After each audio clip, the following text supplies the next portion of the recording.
Hi, it's M.L.M for the Soul Channel. I do have a new topic for today. Before I begin, I just would like to say, may the words and expressions of my mouth, the thoughts and meditations of my heart find favor and acceptance before you, Hashem. And some people I thank have inspired me. I hope they can inspire you as well. And I will have links below to their sites.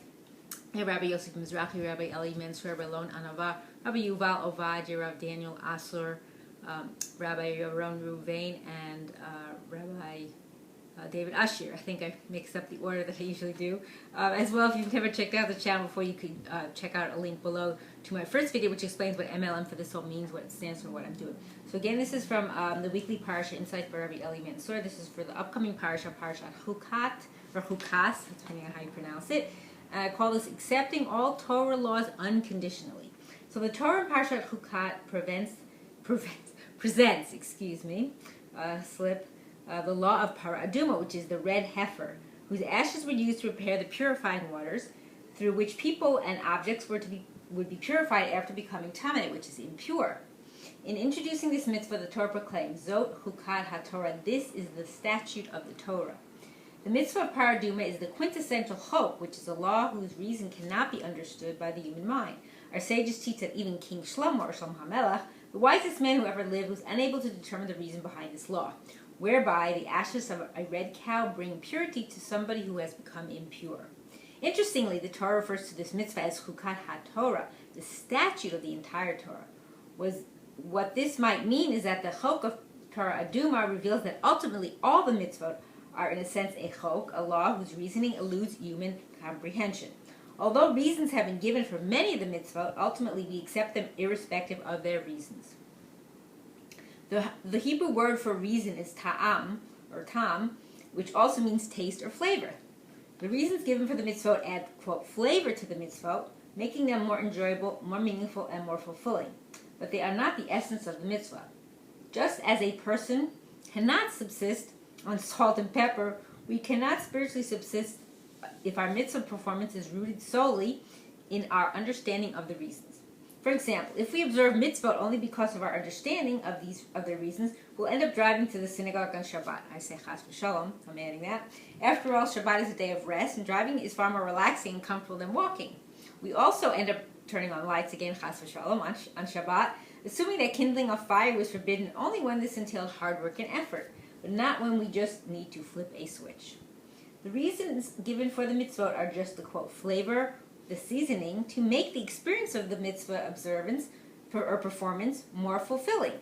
But ultimately we observe them because Hashem commanded us to, and this is in itself enough of a reason. And this is him saying this, Rabbi Mensur, not me. I often tell bar mitzvah boys that the tefillin shel yad, which is the one that goes on the arm, is placed on the arm before the tefillin shel rosh, which is placed on the head, to convey this message. We must commit to perform the mitzvah before we try to understand them. The arm represents action, and the head represents thought and understanding. We place the tefillin on our arms first to show that we commit to perform the mitzvah unconditionally, even before we try to understand with our minds. Just as Bnei Yisrael proclaimed, Na'aseh v'nishma, we will do and we will hear, that was in Shemot 24:7, committing to perform the mitzvah before they even heard what is entailed. We too must make an unconditional commitment, irrespective of our ability to understand the reason behind the mitzvah. And thus, the law of Paraduma is the Chukat HaTorah, a mitzvah which is representative of the entire Torah. Just as this mitzvah is binding, even though we cannot understand its reason, we must accept each and every mitzvah as unconditionally binding, regardless of its reason. This might explain why this mitzvah is presented immediately after Parashat Korach, which tells the story of Korach's uprising against Moshe. The Midrash, as Rashi cites, tells that Korach challenged Moshe by presenting him with a garment made entirely of wool dyed into cheles, which is the special blue dye with which one of the tzitzit strings is to be dyed. The purpose of this blue thread of tzitzit is to make us mindful of the heavens, thereby reminding us of our obligations to Hashem. Korach took a garment dyed entirely into cheles and asked whether such a garment requires tzitzit strings. Moshe replied that it does, just as any other garment requires tzitzit.